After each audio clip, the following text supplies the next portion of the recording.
Welcome to How to Talk to Kids About Anything with Dr. Robyn Silverman, a podcast loaded with practical tips, powerful scripts, personal stories, and simple steps to make even the toughest conversations easier. So get ready to get the information you need to make the impact you want from someone you trust, your friend, parenting expert, Dr. Robyn Silverman. Hello and welcome to How to Talk to Kids About Anything, where we give you the tips, scripts, stories, and steps to make even the toughest conversations easier. I'm thrilled to be your host, Dr. Robyn Silverman, child and teen development specialist, author, and speaker, and most importantly, parent of two amazing children who give me the opportunity to love, learn, and grow every single day, whether I want to or not. Believe me, I get it. It's not always easy. But we are in this together, and thankfully, we have a lot of really wonderful people we can call on to get the help and insight we need. Now, as you know, I'm always on the hunt looking for the best experts in their field to help us navigate how to talk to kids about all different topics. And today, we have an awesome guest who I know you're going to love. Jessica Lahey is a current teacher, a writer, and a mom who writes about education, parenting, and child welfare for The Atlantic, something I read often, Vermont Public Radio, and the New York Times, and is the author of the New York Times best-selling book, The Gift of Failure: How the Best Parents Learn to Let Go so Their Children Can Succeed. She lives in New Hampshire with her husband and two sons and teaches high school English and writing in Vermont. And you can find out all about her and her amazing work on jessicalahey.com. And she also has a podcast, which I hope she'll talk about later. Now, Jessica's topic of the gift of failure is something that can apply to every age group, young children, preteens, teens, young adults. But remember, while you may not be in the weeds with this particular topic right now, you will likely need to talk to your children about failure, self-reliance, resilience at some point. Or if you have moments when you feel like this is happening right now, you're going to be using everything she says. And know that it's never one big talk. It's a series of little talks. So this podcast can help provide you with some tips and some scripts to help you the next time that this falls into your lap. And you know there will be a next time. Parenting always provides the opportunities. So now is the time. Please kindly put away all your possible distractions, if possible. If you're driving, of course you can't. And let's make this your time, or as we might call, mine o'clock. Let's make the most of it and turn our attention to today's guest of honor, who has taken time out of her busy schedule to hang out, inspire us, and give us some concrete tools that we will take away and use right away, or when we're in need. The incredibly insightful Jessica Lahey. Thank you so much for joining us on How to Talk to Kids About Anything. You're so welcome. Thank you for having me. Oh, well, I'm thrilled. I really am. I've been reading your book. I've been so excited about it. I've been using it myself because there's so many great tidbits in there. Great tips, great scripts. I love the way that you write so accessibly, and I feel like you're talking to me. Sometimes I'm like, oh gosh, I feel like I've been doing this. So, let's get right on into it. Well, it sounds like such a cliche, but I mean, honestly, I really did just write the book I needed. The book I couldn't find out there that I needed for myself. Yes. So I guess in sort of a way I was, sort of reminding myself of what I needed to sort of turn this over-parenting ship around. Yes. I mean, you're so honest and you're so accessible in the book, where you're talking about things that have happened to you, mistakes you've made, how you've turned it around. And I think that that's what people want. They want a real human who is writing about them, to them, and has been in the trenches with them. Well, I think between parenting and teaching, there are a lot of mistakes to be made, obviously. Mm-hmm. And I think the ability to learn from them is all. And what was really weird, though, is that I think I was doing that in my classroom for longer than I was doing that at home. I joke that there was some sort of like disconnect between my teacher brain and my parent brain. So while at school, I would have these conversations with my students about the things I had said wrong, or that were mistakes that were made, or apologies I needed to make to them. And at school, I was talking to them about their goals and trying to tone down talk about their grades. And yet at home, I wasn't doing that. I was doing like the exact opposite. I don't know what my problem was, but essentially it was getting that sort of analytical side where I took all the research and about learning, and I knew what worked as a teacher, and getting it to talk to my parent brain. So that was really the conversation I had in my own head when I was writing all of this stuff. So I love that. I love that. I think that it's very easy as a professional, for me as a child development specialist, we can absolutely give incredible advice to everyone else. But when we are in the mix ourselves, we don't take our own advice. And I often have like this little voice inside my head, like, that was the best you could do? Like, really? Well done. So before we get into the meat of the matter, for those of you who haven't had the opportunity and the pleasure to meet you, read your books, or listen to you speak, would you just take a moment to tell us what gets you up in the morning? What do you think about before you go to sleep at night? Like, really, what are you passionate about? Well, it's funny, when I first started, I've always been a writer, number one, and I actually never intended to be a teacher. I went, excuse me, you've caught us during the flu week, and all the parents out there know, it's a matter of time. My kid's home today with the barfy fever thing, so we're just going to make it through today. We're going to make it work. This was me last week, exactly. So I get it. So I actually went to law school to be a juvenile attorney, and I was positive that's what I was going to be, in the way that we're, always positive in our 20s of exactly what we're going to do with our lives. And I was asked to teach a class, and I started teaching, and that was that. I knew teaching was it for me. And so when I was sort of at a loss as to what to write about, my husband said, why don't you write about teaching? And I looked at him and I said, no one wants to read about that. Really, who's going to read that? I was so happy to be proven very, very wrong. Teachers are just voracious readers of content about how to be better teachers. You would be shocked at the number of teachers who are just saying, give me stuff. I want to be better. I want to be a better teacher. So, I don't tend to write a lot about ed policy. I tend to write a lot about what it means to be a good teacher. And as those of us who have taught know, that does spill over into our parenting. And so that's really thinking about helping kids learn, thinking about, especially now that I teach kids at sort of risk of catastrophic failure. I teach drug and alcohol addicted kids right now, how to help those kids want to learn, how to help those kids understand that they are important and relevant in the world, and that the things they're learning can be important and relevant in the world. I think that's the big disconnect, is we tend to think of parenting and teaching as something that we do ourselves, as opposed to understanding that we can only be successful at that if we're helping children, whether they're our own children or whether they're our students, understand that they have this sense of self-efficacy, that they have agency, that they can go out into the world and they can actually be effective and effectual in the world. And if we're not doing that, then we're just going wah wah wah wah wah wah, like the parents. That's the stuff we do for ourselves to make ourselves feel good as teachers and parents isn't often the stuff that helps kids. And helping people understand that in a gentle way that doesn't make people feel defensive, that's sort of what I'm always thinking about, because I'm a very defensive person. And if someone comes at me and says, this is why you're teaching wrong, and this is how you're teaching wrong, and this is how you're parenting wrong, I'm not going to hear that. But there is stuff that I need to hear. So how to do that without, while making people understand that this is all a process of becoming better parents and teachers, then, that's what keeps me up.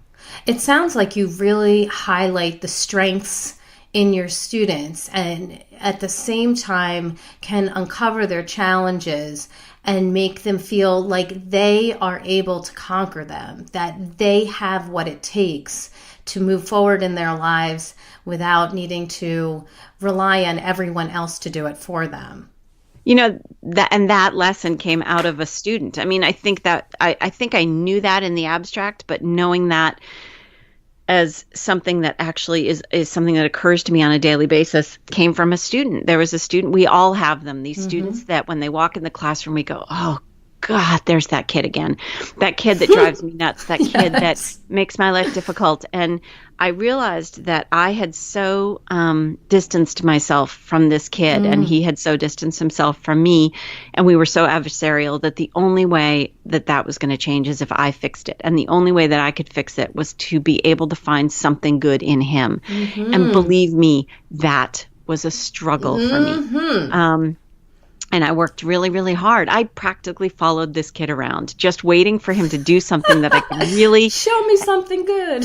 Well, it can't be empty praise. It can't be, oh, you worked so hard on that, blah, blah, blah, A for effort. It has to be something real, because they're completely on to us if it's not something real. And that moment changed our entire relationship. I finally was able to find that one thing that was a real and true strength of his. And you know, teaching from strengths is not something I'm making up. I mean, there's an entire book called Strengths-Based Parenting that is fantastic. And that's sort of what kids need from us. And that is definitely not to say that I don't give constructive feedback when constructive feedback is needed. I'm actually really known for being a very honest and very straightforward sort of criticism giver. But kids need to know that they're worth something, and especially kids who don't hear that very often. So just out of curiosity, what was it? What was his strength? You know, there was an assignment that was really, really hard for him that he didn't want to admit that was really hard for him. And normally his MO was to just give up and blame it on someone else, or just not do it. And he gave it a shot in a way that I could tell was genuine. And I sat down with him and I said, we talked about the fact that I knew that this was hard for him, and I knew that he didn't want to do it because he didn't want me to see him fail at it. And he didn't want his parents to see him fail at it. And he started to cry, and that was he had never, and I taught middle school at the time, and boys in middle school in particular, it was fairly common for a boy in particular to stand up and turn his back to me as his teacher, because he didn't want to see me cry. He didn't want me to see him cry.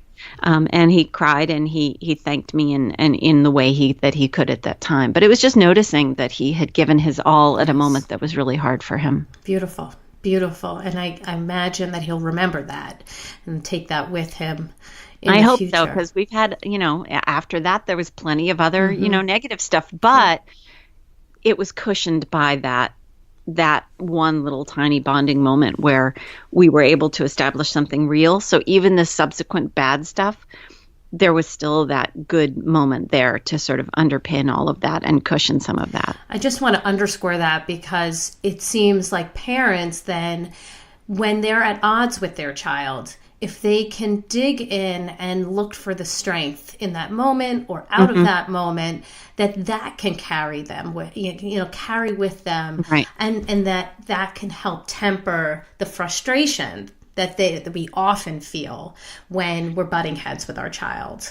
Well, and I think that, Gift of Failure is really what Gift of Failure is as a book. It's about fostering intrinsic motivation in kids, getting kids to try to want to do something for the sake of the thing itself. And intrinsic motivation really comes down to three things, and that's fostering kids' autonomy, which is like independence but a little different. It really is about giving them the details, control over the details, and helping them feel competent.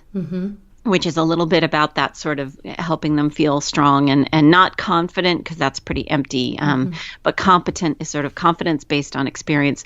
But the third leg of that chair, of that stool, is connection, and our connection with them. And the one thing I know is that when I'm nagging and overparenting and trying to control everything, what I do is I create this really toxic nagging environment in our home, and it undermines my relationship with my kids. So, the amazing thing about having written this book, and the thing that's just incredible to me, is that it's sort of out there in the world, and people are send me letters about it. But the letters that I get that are the most important to me are the ones that say, this has changed my relationship with my child. And we have more time to talk about the stuff we want to talk about, and to bond over the stuff we feel positive about. And we don't spend as much time harping over these stupid little nagging things. That's that connection end of it. I'm glad when kids do better in school. I'm glad when kids, can listen and blah, blah, blah. But when it comes to the relationship stuff, when someone tells me that it's improved their relationship with their children, that's the ball game for me. That's beautiful. Why do you think that parents don't want their children to fail and make mistakes? I mean, what reasons do parents give that to step in and take over while they're struggling and trying to figure out a task? What is that about? What's going on? There's a whole chapter in the book about sort of how we got here, but I think it comes down to we're having kids later, we're having fewer kids, we're having kids after more education and more time out in the workforce. And then we bring those tools, the tools we tend to use in the workforce and in our education, like spreadsheets and our need for this constant feedback on our progress. We bring that to parenting and we put that on our poor kids' shoulders. And we tend to measure ourselves as parents, like lacking any feedback. We don't get progress reports on our parenting.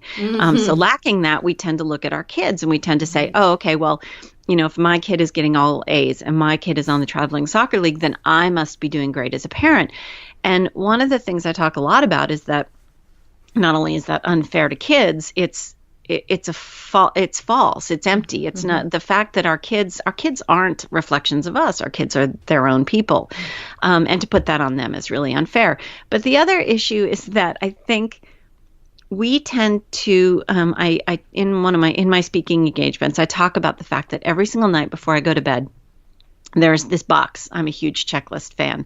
And there's this box I always need to check off. And it's the most important one. And that is, was I a good parent today? And the things that I do to be able to check that box off, the ways that it's easy to check that box off are those moments where I feel good. I get that warm, fuzzy feeling in my belly because I rescued my kid from having to stay in from recess, or I rescued my kid from someone teasing him because he forgot all of his stuff again. Those moments make me feel really good, but they do not teach him a whole heck of a lot. Right. So I think as parents, we need to step back and stop looking to those moments that make us feel good as evidence of our own good parenting, because they're not. They're evidence of us making ourselves feel good, not necessarily evidence of helping our kids feel good about themselves. And that's a great, wise thing to realize, and probably extremely hard, considering our society is I still struggle with it all the time. So pressure filled. And my friend Kathleen Hassan, sometimes I remember her saying, everything needs to be bigger, better, faster, more. Right. And I think that is the philosophy that we use as parents often, where we're, if I could just, let me just tie your shoe for you. Right. Because it's a tangible thing. Yes. We look for those tangible moments where we're like, yes, I did this today for my kid. My kid knew I had his back today. Yes. As opposed to looking more long term and saying, am I helping my kid grow as a human being over the long term? Because, as you well know, things don't improve for our kids on a day-to-day basis. Our kids are not like better, stronger people than they were yesterday, but hopefully over the course of a year, they've improved and they've gotten to some higher level of learning and competence and all that kind of stuff. And it's hard to check that box off every day if that's, if that's sort of our goal. Oh, what an important thing. And then we have to shift to checking off that box when we feel like our kid has done something perhaps on their own, been a little bit more self-reliant, been a little bit more competent, as you were talking about. I love that, that idea of being confident through experience. I love the way you define that. And I tell a story in the book about my kid leaving his homework on the coffee table. And, the fact that I had to be at the school in an hour anyway, and I knew I couldn't take that homework. And it made me feel like a terrible person. Yes. It made me feel horrible because I felt ineffectual and I felt like a lame duck mom. But in the end, what that resulted in was a checklist that he has used every day before school for 4 years to remember his homework, to remember to brush his teeth, to remember to do all these things. That checklist is on our refrigerator, and that's the success. That for me, it may be that I didn't get to check that box off that day, but boy, every time I see him looking at that checklist in the morning and it's the thing that keeps him from forgetting something, that's where I say, oh yes, that was the day I didn't take the homework. and he and his teacher had a conversation about strategies, and this is the result. I mean, that's looking at him over a long period of time. My getting to check that box off every day is not what's going to help him be a better, more competent human being. It was so beautiful, and I felt the struggle when I read the story, because my kids are 6 and 7, and I just I've totally been the parent that has brought the homework in. I've been the parent that we all have brought the gloves in. I absolutely did that, and I felt it, and there was one time when my daughter left her homework at home and I didn't bring it in, and she came back home and she said, "Oh yeah, I talked to my teacher. She said, no, it's okay. Just be more responsible and bring it back tomorrow." And I was like, can you believe that was it? And I sat there and struggled with that during the day. Should I have brought that in? We're so clearly, it's so clearly a problem that there are schools right now that have decided to create a blanket rule for the entire school that no one is allowed to bring any forgotten items after first bell.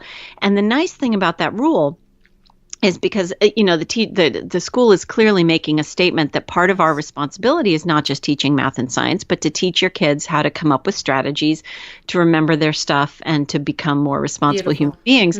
But the nice thing is then the kid can't get mad at the parent for not doing it, because it's not the parent's rule, it's the school's rule. And the schools that have done this, I've talked to a few of them, have reported that it actually has resulted in a whole bunch of great positive effects that parents report back on, because kids have to come up with their own strategies. And if it's a school-wide policy, it really speaks to the fact that this is a crisis. We need to stop doing this, and schools are finally stepping in and saying, enough. This has gotten way out of hand. And the nice thing, the thing I love about it, is it's fair. Because if you think about from a socioeconomic perspective, who has the ability to return things to school? It's parents that don't rely on public transportation. It's parents that aren't doing shift work, that kind of thing. I was at a very wealthy school recently, and the teachers laughed and they said, "Oh, it's the nannies that bring the things." Okay. Yes. Well, that makes a lot of sense. And I don't think we often think about that piece, that it would be unfair, given that kind of circumstance. But I think what you're saying is really important. And perhaps, if a parent is not in that situation and, they could feasibly bring in a homework assignment, maybe they can connect with the teacher and say, I was wondering if you might have a policy that says something about not bringing homework in and rescuing our children. I have no doubt the teacher would say, yes, absolutely, I love that policy. And then you just say to your child, your teacher doesn't like it when we do that, so we're not going to do that. There was one time I did an in-between thing. My son was about to have a big exam, and there was a sort of a review assignment he had, and he left it at home. This was I can't even remember which kid it was. And I scanned it and sent the email to the teacher. And I said, do not give my child credit for this assignment. If there is, but there's information here. I understand that as a teacher, you need to know where my kid is. And so, since you don't have this assignment, you won't have that information. So do not give my kid this assignment. Do not give my kid credit for having brought it into school, but this is just for your knowledge. So that was a nice sort of in between. And it said to the teacher, look, we're in this together, and I support you as the teacher in giving my child penalties for things that he's not remembering on his own. I'm sure they appreciate that. As a teacher, I can tell you right now, we really appreciate really appreciate that. Yes. Yeah. So I want to get into the real thick of it. In your book, you are masterful at bringing to light the importance of putting the kibosh on rescue our children, and instead putting some responsibility on their shoulders. And you talk about stepping back, relinquishing control, encouraging parenting for competence, as we've talked about, and allowing some important new self-reliant habits to form. So can you give us some specific tips on what to do to help our children become more self-sufficient or more resilient when mistakes happen, or just being more responsible people? Right.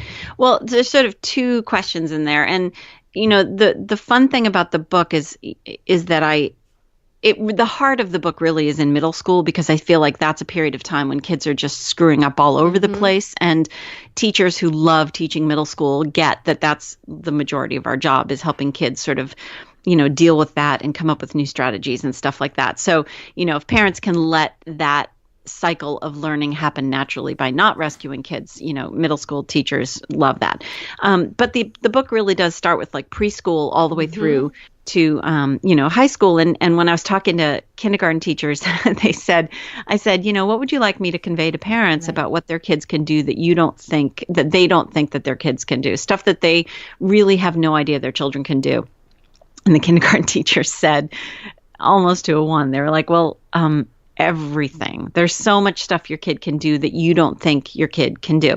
So really, that's a good starting place, is to realize that your kid is more, we've sort of skewed expectations, and your kid is actually more competent than you think they are. So wherever it is, whatever it is you think your kid can do, let's err on the side of like 2 steps further than that.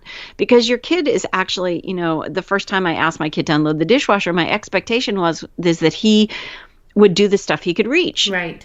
But I didn't say that. That was just my expectation. And lo and behold, I came in and he'd figured out a way to use the chair to get up on the counter to put the stuff up in the thing. And that was a shocker to me. I expected less of my child than he expected of himself. And that was a big sort of, oh, okay. Oh, I see. This is what we're dealing with. But I think the very first thing you can do is sort of think about that long-term goal thing. Not what's important in this very moment to make life easier for my kid, to, make myself feel better at this moment, but what will I want him to know or her to know in 6 months, in a year?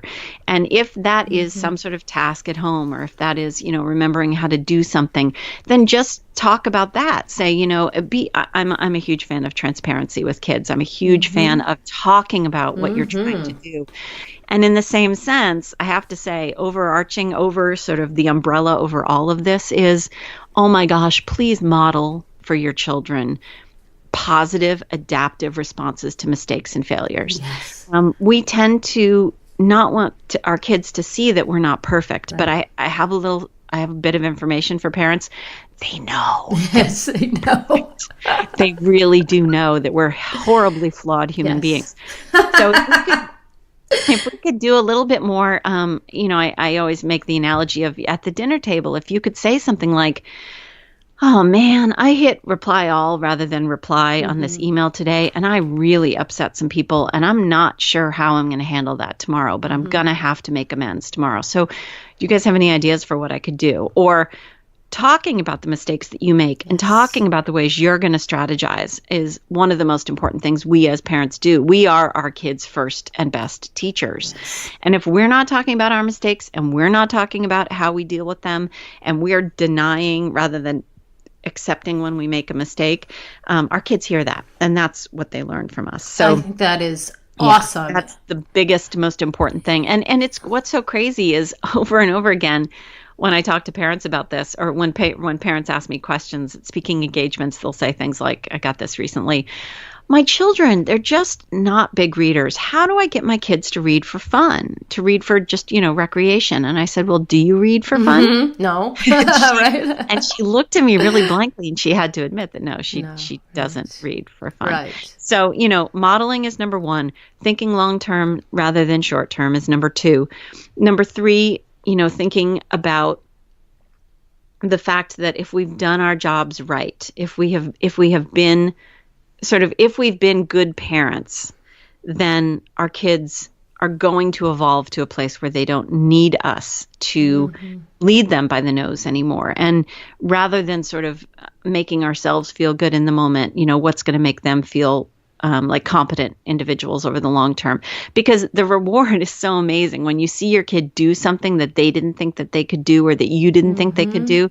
That's like this, incredible moment where it's like the Grinch when your heart swells 1,000 times. It's this incredible thing. So really keeping your eye on the long term. I've written about that I wrote this article in the New York Times called Parenting Not for the Moment, but for the Long Haul. And that's the article I get the most response to, because people tell me that it's just a lot easier to parent for that moment, because I think that's how we live these days. Right. We tend to live in those moment-to-moment emergencies. But those little moment-to-moment emergencies are not what counts the most. Ask any teacher, would they rather see a perfectly done homework that the parent helped a lot with? Or would they rather see a homework that's halfway done with a little note from the kid explaining which problems they couldn't do? Right. Those teachers, they want the imperfect stuff so that they can actually get the information they need in order to be better teachers. So, stop parenting for emergencies, I think, is another big tip. Love it. Love it. I love what you said about what do I want my kid to know in 6 months or 1 year. That whole parenting for the long haul makes a lot of sense, because it does a little bit let you off the hook in that moment, because it says, you don't have to fix this right now. What do you want your child to learn from this situation? And how great that you can then look at the spill on the floor or forgetting the homework as the perfect lesson for your child to gain the competence to apply to real life situations, not just now, but for the long haul. We also tend to fixate on some pretty weird stuff. Like, I was talking to a dad recently who's sort of the Waterloo he had with his kid was his kid keeping his room clean. That was the thing that drove the dad crazy and made the kid really frustrated. It turns out this kid was a teenager. It turns out. Well, and I said to the dad, so, what's your end game here? What's your goal? Let's step back for a second. Let's not think about the room and how upsetting that is for you that the room is not clean. What is your end game here? And the father said, my end game is that my kid has an organized life, because for some reason we tend to think that if a kid's room is clean, that somehow that magically translates to an organized mind. Turns out that's not true. Right. There's a fantastic book called Wired to Create that talks a little bit about how creative people live. In our house, my kids have so little of their world under their control. Their room is one place where they can exert control. And what the dad didn't seem to understand is that this struggle over the room had become a struggle for some little tiny bit of control in this kid's life, because this dad controlled everything in this kid's life. This dad drove the kid everywhere. This dad said what activities this kid would do and what sports this kid would play and what grades this kid would get and what time he'd do his homework and where he'd do his homework. This kid had nothing under his own control. And so I said, maybe we could strike a bargain. Maybe if the kid closes the door and that's just the place where your kid feels like he has a little bit of competence in his life and a little bit of control in his life, you can maybe overlook that one thing and I got an email about 6 months later, and the father said, I didn't realize how that room had become like the symbol of all the things I couldn't control about how my kid grew up. And it made me feel more calm when my kid's room was clean, but it had nothing to do with what my child needed from me. And Beautiful. I also told the dad a little secret that kids who are more controlled and feel like they have no control in their lives lie to us more. Right. They're more dishonest with us because they feel the need to sort of carve out control where they can. And so I sort of baited the hook a little, and I said, look, if you let your kid have a little bit of control somewhere, maybe we can do an end run on that lying thing. So he was willing to hear me, from that perspective. But yeah, we tend to focus on some pretty weird stuff. There's a lot of very good advice, both for that particular father, but I think that also for other people who are listening, they can apply it to any area that we feel like we're trying to exert a ton of control. I know that one of the areas that parents continually ask me about, and something that I'm very committed to asking our guest experts about, is scripting. And I feel like you're really great at that too in your book. But I want to ask you today, your book obviously talks about the gift of failure. And we know that there's a lot of pressures for everyone to succeed. So how do we talk to our kids? If our kid is in front of us, how do we talk to our kid about failing, about making mistakes, dealing with the consequences of those mistakes? If they're sitting in front of you, what would you say? It's funny you say talk to your kid, because I actually would argue that what we say is a little bit less important than what we show them. We tend to talk a lot about, that we pay lip service to, sweetie, what I really care is that you're learning. And yet we put the report card on the refrigerator, and we check into the online parent portal on our kids' grades 10 times a day. And we ask them how that French test went the minute they get in the car. So what we're showing them is, okay, yeah, learning, yeah, blah, blah, blah. But I want to know what the grades are. But if we could actually help them understand and really, and the problem is we have to mean it. And there are a lot of parents out there that don't mean this. Like, they really are less interested in learning than they are in the grades. I see it every single time I go out and talk to parents. And that's unfortunate. I mean, I think we're such sort of a grade obsessed, evidence of success, oriented society, that we tend to forget that school is supposed to be about learning, not necessarily about grades. That's why the entire chapter in my book about grades is actually about substituting the idea of goals for grades. So, what we say to our kids when they're right in front of us, I don't know that that's as important as what we show them we mean every single day. And again, it comes back to modeling. And I know it's boring to keep coming back to modeling, because that's not like some actionable item that I can go out and check off on a list right now.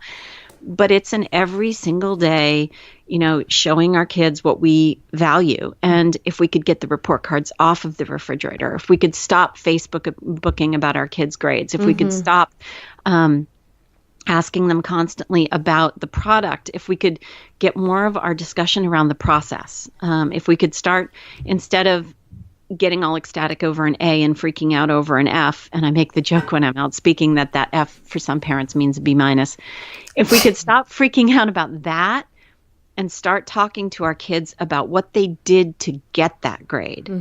What did they try? What did they do? What did they not do? Oh, they say their friend got an A and they got an F. Okay, well, what did their friend do that they didn't do? Have they talked to the teacher about what they did and what they didn't do? If we could start talking about process, keeping our eye on the process and off of the product as much, that would be fantastic. It's become a joke in our house. My older son in particular, he's like, can I just show you my grades, please? Can we talk about my grades? Because in our house, we just don't. I mean, that's not, I've never looked at the parent portal for either of my children. And that's something that gives a lot of parents hives, because we feel like that grade is evidence not only of our children being wonderful, but of our parenting. And I think we need to just get a grip and realize that our children's grades have almost nothing to do with us as human beings. So, yeah. Let's bring it down to a different issue rather than grades. When you have a child, because you talk about some of the younger kids in this, and that was talking about some of the older ones, say they spilled juice on the floor, you know, or they knocked something over and the cereal's everywhere, or the glass broke on the floor, whatever it is. Right. In that moment, what is it that you suggest you should do or say that would help to make that child realize that mistakes happen and that we can move on from here without having hysteria? I'm so guilty of, I'm a very particular person, and I tend to freak out if a kid drops something, especially if a kid, drops something expensive, or if a kid loads the dishwasher the wrong way, and I know that there's going to be goopy food on that plate when it comes out. Those kind of moments, I have to take a deep breath and I have to say, okay, in this moment, I already know my kid feels bad for dropping something. So, how do we handle this? So for me, taking a deep breath and relaxing, and sometimes even just letting my face relax. And I'm not saying you have to treat every spill with a smile and a giggle and, oh, sweetie, look what happened, because that's not real life. Right. But as much as possible, especially for kids actually who are more anxious, and that's a problem we're seeing more and more in schools, is that kids are so obsessed with being perfect and not making mistakes that their anxiety levels are going up. So especially for those kids, maybe just take a breath and say, oh, sweetie, what happened? That back to that process conversation. Right. Or what do you think we could do now? And there are those moments where this is not an issue. Like there are times when something spills and someone needs to run for a towel fast, right. as opposed to like having a little polite discussion about what just happened. You can deal with the emergency, but at the same point, you can also talk a little bit about sort of what the next step is. Right. And there have been plenty of times where my kid will make a huge mess and start to flip out. Right. And it's not really a flip out kind of moment because it's a glass of water. Exactly. That kind it's of thing. Water. It's cereal. Take those moments and say, how can we deal with this? What do you think you should do next? Right. Rather than you running for the sponge. Exactly. And the other thing is with little kids, learning that I had to deal with this recently with a really little kid. And I was watching her do it. Teaching a kid how to clean up cereal with a sponge it's really hard because they think you can, just sort of rub it back and forth. And it's a broom situation for sure. It's actually a complex task. Yes. And so the more relaxed you are, the more relaxed they're going to be. And the more able they're going to be to hear, how to do it differently. Right. So, I think a lot of this comes down to, and I totally get that a lot of parents are under time pressures. Yes, for sure. We want everything to look perfect and we want everything to go just right. But I said this to my parents recently, I said, please don't give me any of your stuff that you would flip out if it broke. Because I live in a house with kids and stuff gets broken. Right. And I just am not willing to have a lot of stuff in my house that can't get ruined because that kind of stuff happens. And I do it too. I spill things. Sure. Sure. And the way that we react becomes how they react in many cases. Exactly. And we want to make sure that we stay calm. So we translate that. And then we say, this happens to everyone. I mean, if it's not a big deal, we just need to clean it up. I say to my kids, it's okay to make a mess as long as you clean it up. That's all we ask of you. Yeah. All right. So, and the important thing is for us then, if they don't, to not go, oh, okay, well, next time, and then swoop in and do it ourselves. Right. Because, the problem is all that's telling them is, well, no need to really learn that because she doesn't really mean it. Exactly. If I complain enough or if I walk away, somebody else will do it. And that is not the lesson. That's certainly not the long haul lesson we want them to learn. Well, and it's also not their fault. They have these frontal lobes of their brains that are, the bus driver part of the brain that is completely underdeveloped, and cause and effect isn't quite clicking yet. And the fact that in 2 hours when they come back downstairs, that crusty plate will still be there. They're incapable sometimes, especially little kids. Right. Of realizing that. So it's our job to sort of shore up that frontal lobe for them and help them say, sweetie, if you walk out of the room right now, what do you think is going to happen to that plate? Those kind of conversations over and over and over again are what I think great parenting is all about. Cause and effect. And I think that's a wonderful way of putting it. So I would love for you to give us the resource of the week. So how can our listeners find out more about you and how you help parents, how you help educators, how you help children succeed in the area of the gift of failure? Well, the one thing that's really kind of fun is I spend most of my time, especially this time of year, traveling. So I have a really active speaking schedule. So I'm actually on my way to LA next week. I'm on my way I'm all over the place this spring. So if you would like to see me in person, go to jessicalahey.com and look at my speaking schedule. There's also, sort of the articles, under journalism, there's the articles I tend to recommend the most because parents ask me those questions the most. Gift of Failure has a huge bibliography at the end that has a ton of resources. But if you want the amended, the sort of quick version, if you go on my website to speaking and about, there's a downloadable PDF of my the bibliography of the things I talk about, the books and articles and links I talk about the most in my speaking engagements because they're the things people ask about the most. So there's all kinds of things on my website that you can look for. And where can we listen to you on your podcast? That has been such a fun thing to do. My podcast is less about parenting, although we do talk about parenting. It's a podcast I host with my former New York Times editor, KJ Dell'Antonia, who actually is in the middle of writing her own parenting book right now that is really fun to listen to her sort of doing the original research for and writing, because our podcast is called Am Writing, #AmWriting with Jess and KJ. And it's about balancing a writing life with being a parent and all that stuff that we have to do. And that's available at iTunes and Audio Boom. Well, we may have to have her on at some point then.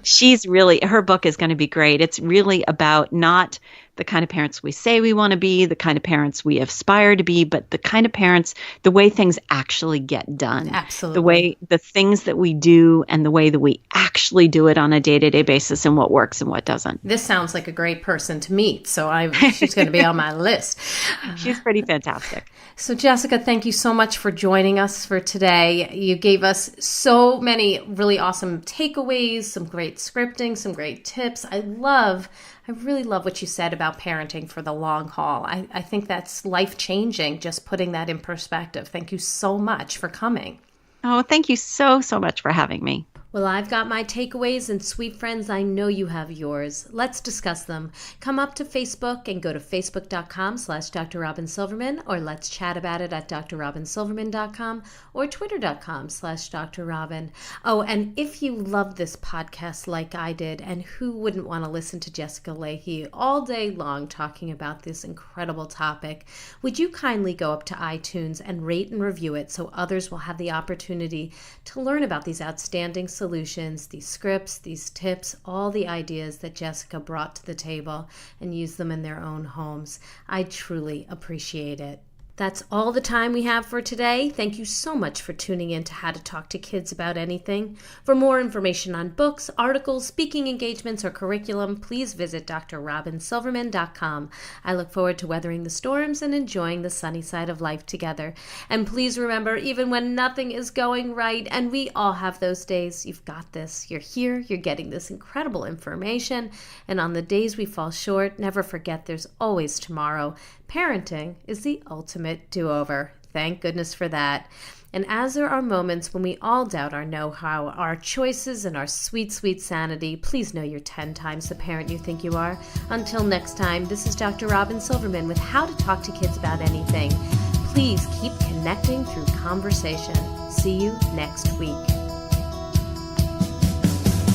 You've been listening to How to Talk to Kids About Anything with Dr. Robyn Silverman. For more information on books, articles, speaking engagements, or curriculum, please visit drrobynsilverman.com.